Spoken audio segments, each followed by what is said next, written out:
степного сизого орла, брата. Уважаемые друзья, в этом году наша страна отмечает 75-летие победы в Великой Отечественной войне.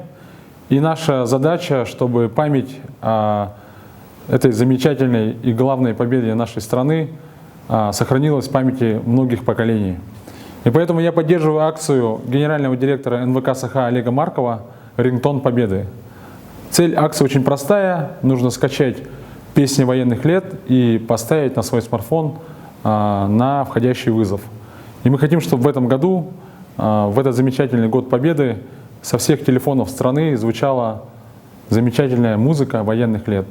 И я передаю эту эстафету генеральному директору технопарка Сколково Ринату Батырову, руководителю управления информатизации и IT Республики Северная Осетия Алания Алану Сайбиеву и главе Кобяйского района Ивану Левину.